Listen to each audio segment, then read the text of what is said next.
Dios te salve María, llena eres de gracia, el Señor es contigo. Bendita tú eres entre todas las mujeres y bendito es el fruto de tu vientre Jesús.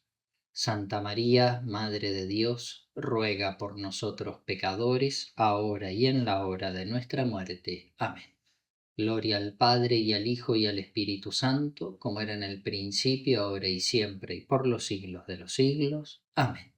Nuestra Señora de los Dolores, ruega por nosotros. En el nombre del Padre, y del Hijo, y del Espíritu Santo. Amén. Queridos hermanos, en este retiro espiritual meditaremos, Dios mediante, sobre los dolores padecidos por María, siguiendo las hermosas reflexiones que hace San Alfonso en ese magnífico libro, Las Glorias de María, libro que el santo demoró 16 años en escribir. En esta primera meditación vamos a considerar los 3 primeros dolores, de los cuales el primero es la profecía del anciano Simeón. En este valle de lágrimas, todo hombre nace llorando y tiene que padecer los males que cada día le sobrevienen. Pero mucho más penosa sería la existencia del ser humano si cada persona supiera de antemano los males que le van a sobrevenir en el futuro.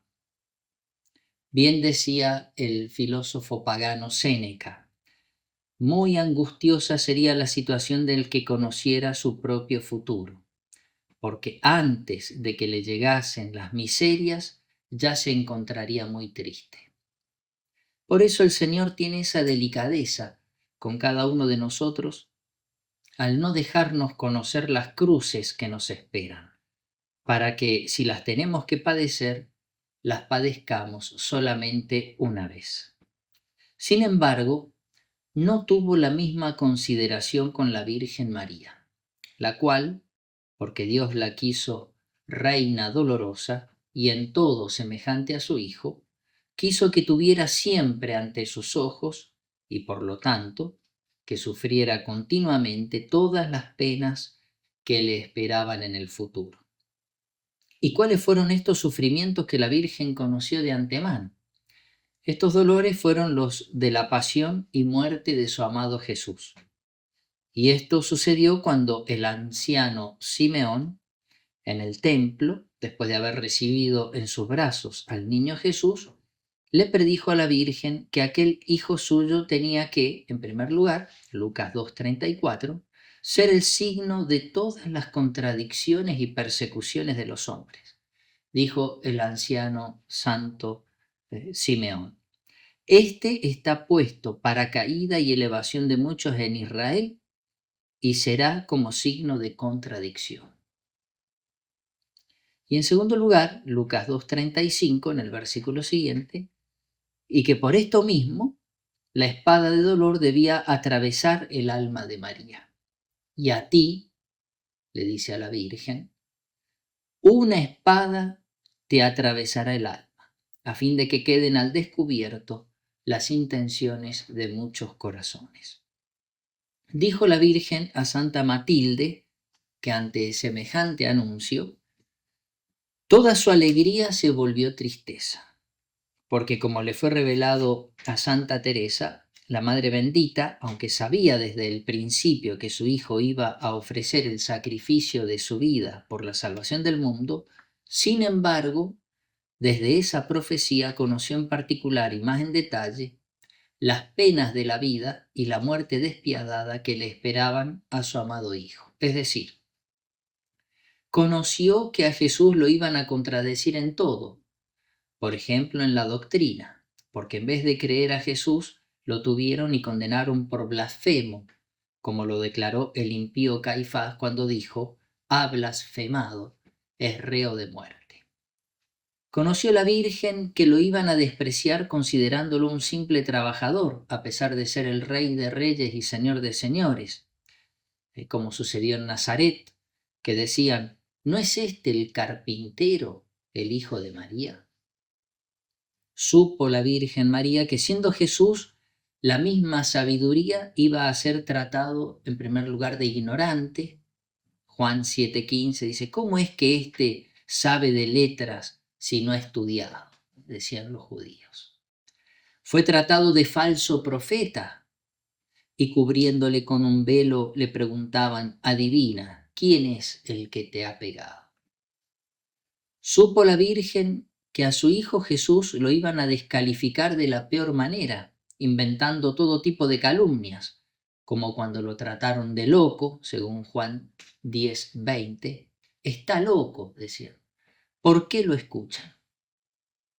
O como cuando lo trataron de borracho y glotón y amigo de pecadores y publicanos, según Lucas 7:34. Como les reprochaba Jesús, que dice, ha venido el Hijo del Hombre que come y bebe y decís, ahí tenés un glotón y un borracho, amigo de publicanos y pecadores. O como cuando lo trataron de brujo o hechicero, diciendo que Jesús expulsaba a los demonios con el poder de los demonios. Y hasta lo acusaron de que estaba endemoniado, según Juan 8:48. ¿No decimos con razón que eres un samaritano y que tienes un demonio? En suma, la Virgen conoció de antemano que Jesús iba a ser tenido por un grande y peligroso criminal, de tal manera que, según sus acusadores, no necesitaba proceso para condenarlo, como le gritaron a Pilato. Si éste no fuera un malhechor, un criminal, un malhechor, el que hace el mal, no te lo hubiéramos entregado.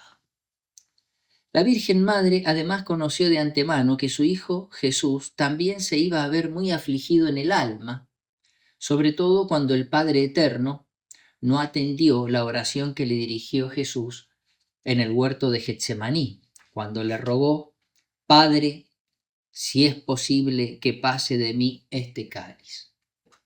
Por lo cual, en medio del temor, del tedio y de la tristeza, Cristo exclamó, triste, triste está mi alma hasta la muerte.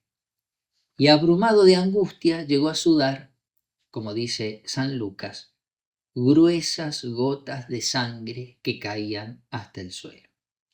Y luego, en el Calvario, colgado en la cruz, mientras pasaba por la desolación más grande de toda la historia, llegó a gritar, Elí, Elí, lema sabactani, que quiere decir, Dios mío, ¿por qué me has abandonado?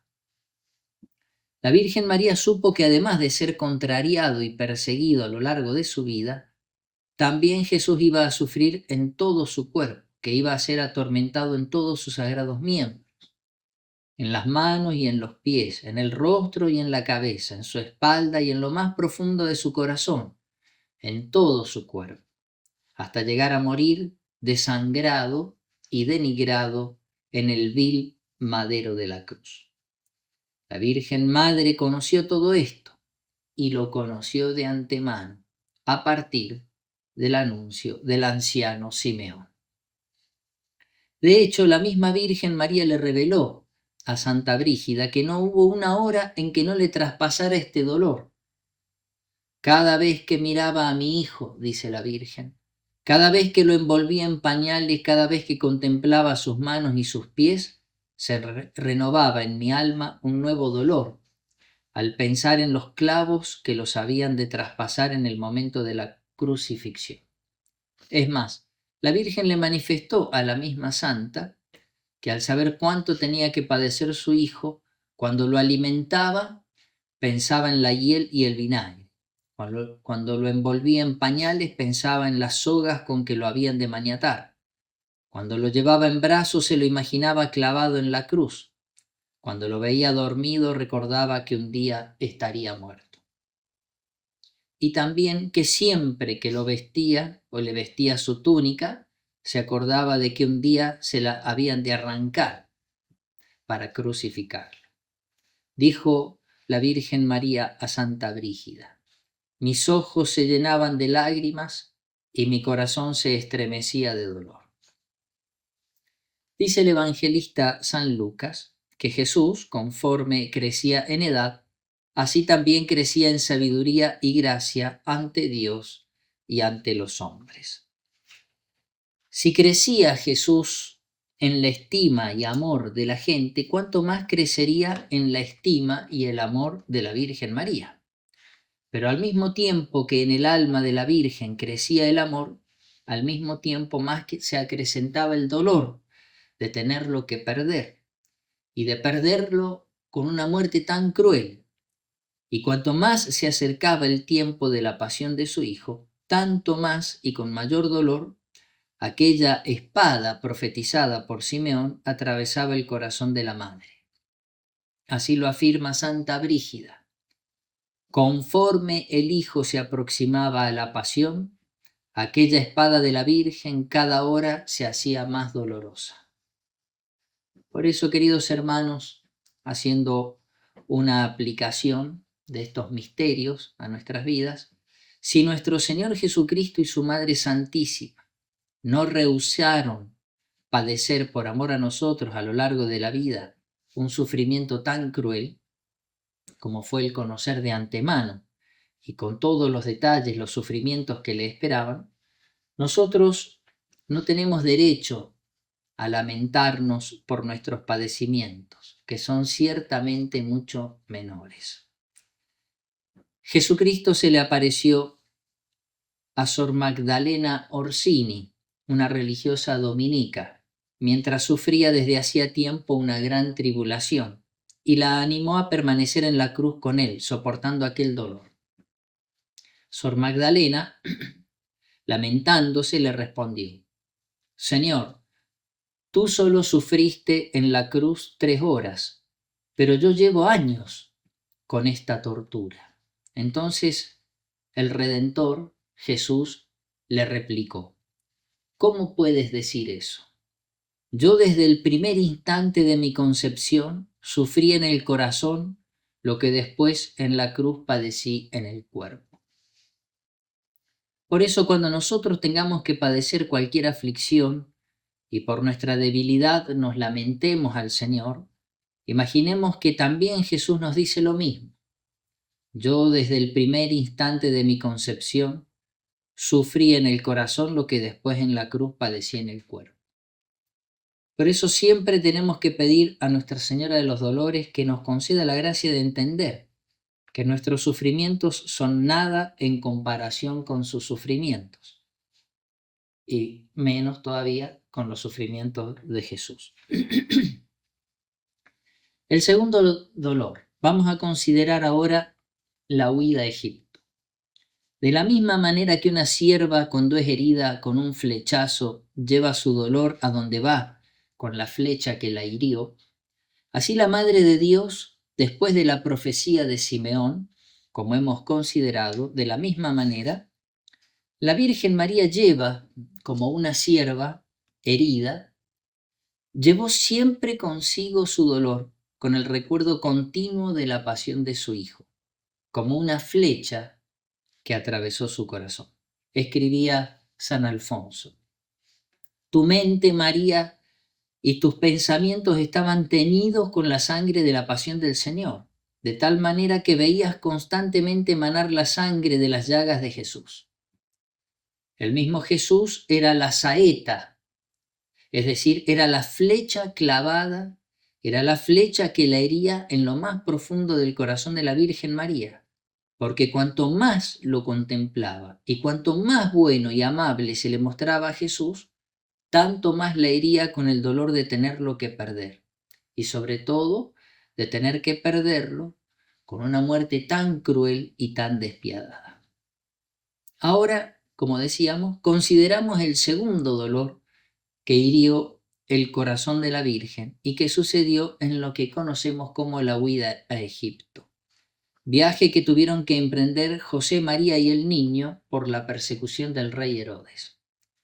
Cuando Herodes se enteró de que había nacido el Mesías, temió estúpidamente que Jesús le iba a arrebatar su reino. El inicuo Herodes esperaba que los Reyes Magos le trajeran noticias de dónde había nacido el rey Mesías a fin de quitarle la vida. Pero al verse burlado por los Reyes Magos, ordenó la matanza de todos los niños de Belén, los santos inocentes mártires que recordamos todos los 28 de diciembre. Por eso el ángel se apareció en sueños a San José y le ordenó, según Mateo 2:13, levántate, toma al niño y a su madre y huye a Egipto. Y aquella misma noche San José avisó a la Virgen María y tomando al niño emprendieron la huida. Como dice el evangelista San Mateo, el cual, levantándose, tomó al niño y a su madre de noche y huyó a Egipto. San Alberto Magno reflexionaba que la Virgen María en esas circunstancias había dicho: oh Señor, tiene que huir de los hombres el que ha venido a salvar a los hombres. Qué paradoja, ¿no? Una locura, es un misterio, ¿no? Qué misterio, ¿no? El que vino a salvar a los hombres tiene que huir de los hombres porque lo quieren matar. Dice San Alfonso que cada uno tiene que considerar en su corazón por medio de la contemplación cuánto sufrió la Virgen María en este viaje, en esta huida. Dice el santo: era grande la distancia hasta Egipto, por lo cual el viaje tuvo que durar muchos días. El camino era escabroso, desconocido y poco frecuentado. El clima desapacible, es decir, duro, áspero, como todo clima desértico, caluroso de día y frío de noche, con los peligros propios de esos caminos y con los peligros del mismo desierto, que era el lugar donde habitaban los animales salvajes, como narra el evangelista San Marcos al contar las tentaciones de Jesús en el desierto. Dice San Marcos: y se quedó en el desierto 40 días siendo tentado por Satanás y estaba entre las fieras. Además, María era una joven doncella, simple, pero delicada como toda mujer y por lo tanto alguien que no estaba acostumbrada a semejantes viajes. La Sagrada Familia no tenía sirvientes que los atendiesen. La Sagrada Familia era pobre, por eso ellos mismos eran sus propios sirvientes, como dice San Pedro Crisólogo. Oh Señor, cuánta lástima nos da contemplar a tan tierna virgencita llevando en sus brazos a aquel niño recién nacido que andaban huyendo por el mundo. Es algo increíble, ¿no? La Sagrada Familia huyendo, escapando por el mundo, ¿no? Así andaba errante por el mundo la Sagrada Familia, como gente vagabunda. Luego del largo viaje, llegaron a Egipto y allí tuvieron que vivir en medio de estrecheces, penurias y no pocas dificultades durante aquellos años. Eran extranjeros, eran unos forasteros desconocidos, sin rentas, sin dinero, sin trabajo estable, sin hogar, sin amigos y sin parientes.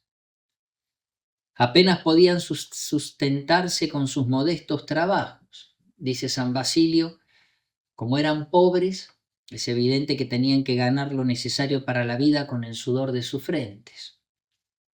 Y es opinión de muchos, y sirva esto también para consuelo de los pobres, que María y José eran tan pobres en Egipto que algunas veces pasaron hambre, incluso sin tener alimento para darle al niño Jesús. Esto nunca lo tenemos que olvidar, sobre todo cuando tengamos que pasar por alguna dificultad o alguna estrechez económica, o cuando nos falte algo que otros tienen y nos gustaría tener. Nunca tenemos que olvidar que Jesús, María y José fueron mucho más pobres que nosotros, mucho más. Refiere San Mateo que, muerto Herodes, de nuevo se le apareció en sueños el ángel a San José y le dijo que volviera a Judea. Y le dijo: levántate, toma al niño y a su madre y vete a la tierra de Israel, porque han muerto ya los que atentaban contra la vida del niño. San José, como siempre obediente, se levantó, tomó al niño y a su madre y vino a la tierra de Israel. Reflexionando San Buenaventura sobre este viaje de regreso de Egipto a Israel, piensa el santo que la Santísima Virgen padeció más en este segundo viaje de regreso que en el primero de la ida, y lo afirma al pensar en el cansancio que debió sufrir el niño Jesús, que para esos tiempos debería tener unos 6 o 7 años, por lo cual Ya era lo suficientemente grande para no poder llevarlo en brazos, pero al mismo tiempo era tan pequeño que le resultaba muy difícil caminar por sí solo semejante cantidad de kilómetros, por lo cual todas estas dificultades hicieron que el viaje de regreso fuera mucho más mortificado, cansador y difícil que el primero, donde Jesús era un niño recién nacido y fácilmente se lo podía llevar en brazos. Al contemplar el misterio de la huida a Egipto, viendo a Jesús, a María y a San José andar por el mundo como errantes y fugitivos, nos tiene que ayudar a tomar conciencia de que nosotros también tenemos que vivir en la tierra como peregrinos, sin apegarnos a los bienes que el mundo ofrece, como quienes pronto lo tendremos que dejar todo y pasar a la vida eterna, como dice la carta a los Hebreos, capítulo 13, versículo 14. No tenemos aquí ciudad permanente, sino que anhelamos la futura. También la contemplación de este misterio y el dolor de la huida a Egipto nos tienen que enseñar a aceptar y a abrazar la cruz, pues como bien sabemos, no se puede vivir en este mundo sin cruces. Y pasamos a considerar el tercer dolor, el niño Jesús perdido en Jerusalén. Escribe el apóstol Santiago en su carta que nuestra perfección consiste en la virtud de la paciencia. Santiago 1:4. Dice el apóstol: la paciencia produce la obra perfecta. Ahora bien, sabemos que el Señor nos dejó a María Santísima como ejemplo de perfección, por lo tanto fue necesario que la colmase de sufrimientos, para que así nosotros pudiéramos admirar e imitar la heroica paciencia de la Virgen María. Esa virtud difícil que es la paciencia. Paciencia que, como decía un viejo predicador, no viene con los años, sino que con los años perdemos más fácilmente la paciencia. Virtud difícil, pero no imposible. Sobre todo teniendo los mejores ejemplos de paciencia de Jesús en su pasión y de la Virgen María en sus dolores. Entre los mayores sufrimientos que la Madre de Dios padeció en su vida estuvo el que ahora vamos a meditar, es decir, el de la pérdida de su hijo en el templo. Narra San Lucas que la Virgen María, San José y el niño Jesús acostumbraban visitar el templo para la solemnidad de la Pascua, y que lo mismo hicieron cuando Jesús tenía 12 años. Fueron a Jerusalén para la fiesta de Pascua, como era costumbre. Pero en esa ocasión, cuando todos regresaron, Jesús se quedó en el templo. Tenemos que explicar un poco esto. En esos tiempos, para realizar un viaje largo, se organizaban caravanas para ir más seguros, más protegidos, ayudándose unos a otros. Además, por cuestiones de cultura, los hombres iban solos en un grupo y por otro lado las mujeres también iban en grupo. Y también los niños harían su grupo.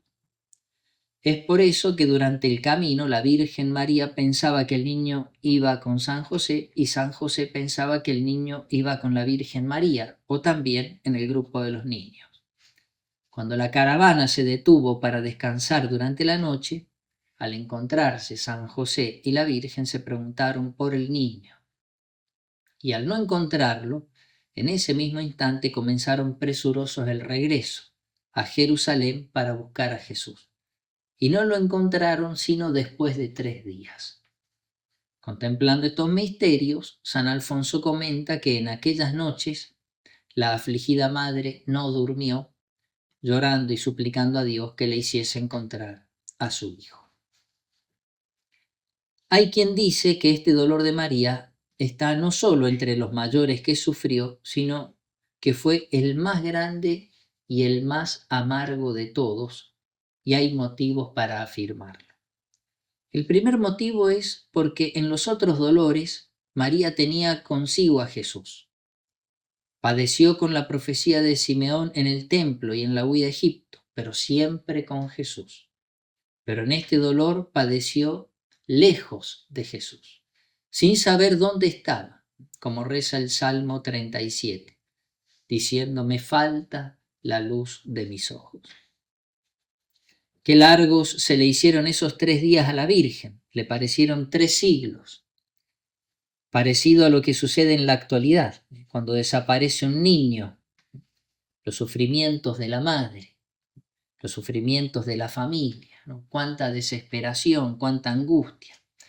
Se acude a los medios de comunicación, inmediatamente una campaña. Todos piensan, todos se imaginan lo peor. Cada minuto que va pasando es una eternidad. La madre que dice: hijo, si estás por ahí envíame un mensaje, por favor. Son imágenes realmente desgarradoras, ¿no? Cuando se pierde un niño. Por eso los 3 días de la pérdida de Jesús fueron días eternos y amargos, sin que nadie pudiera consolar a la Virgen María, como si ella misma dijera con el profeta Jeremías: ¿y quién podría consolarme si el único que puede consolarme está lejos de mí? Por eso no se cansan de llorar mis ojos. El segundo motivo para entender que este dolor fue el más grande y amargo de todos es que en los demás dolores María entendía la razón y el fin de esos sufrimientos, es decir, eran sufrimientos para la salvación del mundo y para cumplir con la voluntad de Dios Padre. Pero en este caso la Virgen María no sabía el por qué la ausencia de su hijo. ¿Qué sucedió? ¿Por qué? Se dolía la desconsolada madre al verse alejada de Jesús, a la vez que su humildad, dice un autor llamado Lanspergio, le hacía pensar que ella no era suficientemente digna de tenerlo a su lado para cuidar. Podemos pensar que durante esas horas la Virgen María, en su humildad, se haría muchas preguntas, entre otras estas: ¿será que no lo he atendido como se merecía? ¿Será que habré cometido alguna negligencia por la cual nos ha abandonado? Dice Orígenes que la Virgen y San José buscaban a Jesús temerosos de que los hubiera dejado. Y ciertamente no hay sufrimiento más grande para un alma que ama a Dios que el temor de haberlo disgustado. Por eso la Virgen María en ningún otro dolor se lamentó como en este, quejándose amorosamente cuando al encontrar a Jesús le dijo: hijo, ¿por qué? ¿Por qué nos has hecho esto? Tu padre y yo, angustiados, te andábamos buscando. Con estas palabras, María no quiso reprender a Jesús, como dijeron algunos herejes, sino que quiso manifestarle el dolor que había sentido por su pérdida, teniéndole el amor que le tenía. No era reproche, era una queja de amor. ¿Por qué? ¿Por qué nos has hecho esto? Angustiados te andábamos buscando. Queja de amor. Queja que nos manifiesta ese inconmensurable dolor interior, esa espada de dolor que atravesó el corazón de la Virgen por haber perdido 3 días a su Hijo Jesús. Enseña San Alfonso que la contemplación de este dolor de María sirve de consuelo a quienes están desolados y ya no gozan esa dulce presencia del Señor que en otro tiempo sintieron, o ya no sienten fervor en el seguimiento de Cristo. Dice el santo: en los momentos de prueba, en los momentos de desolación, de cruz, de dificultades, lloren, sufran, sí, pero sufran en paz. Como lloraba María la pérdida de su hijo, cobren ánimo y no teman haber perdido la gracia de Dios o que Dios los ha abandonado. Y Orígenes escribía: aprende de María a buscar a Jesús, en las buenas y en las malas, cuando las cosas van bien y cuando las cosas van mal, en la consolación y en la desolación. Queridos hermanos, la contemplación de este misterio también nos enseña que el único bien que debemos buscar es Jesús. Buscar a Jesús. Cuando Job perdió todo lo que poseía, hacienda, hijos, salud y honra, hasta llegar a tener que sentarse en un basurero, como tenía a Dios, todo lo sufría en paz. Dice San Agustín hablando de Job, perdió lo que le había dado Dios, pero tenía a Dios. De verdad son infelices y desdichados, dice San Agustín, quienes han perdido a Dios. Si María lloró durante 3 días la pérdida de su hijo, con cuánta mayor razón deben llorar los pecadores que han perdido la gracia de Dios por el pecado mortal, que separa al alma de Dios, el tesoro más grande, el bien más grande. Por eso, San Francisco de Asís, en sus largas noches de oración, rezaba y repetía una y otra vez, mi Dios y mi todo, mi Dios y mi todo. Pidamos a Nuestra Señora de los Dolores que nos conceda en este retiro la gracia de sufrir en paz en medio de nuestras desolaciones, aun cuando nos parece que Dios se nos esconde. También pidamos la gracia de vivir siempre en gracia de Dios, para nunca perder la presencia de Jesús en nuestras almas. En el nombre del Padre, y del Hijo, y del Espíritu Santo. Amén. Bendita sea la pasión de nuestro Señor Jesucristo y los dolores de su Santísima Madre. En el nombre del Padre, y del Hijo, y del Espíritu Santo. Amén.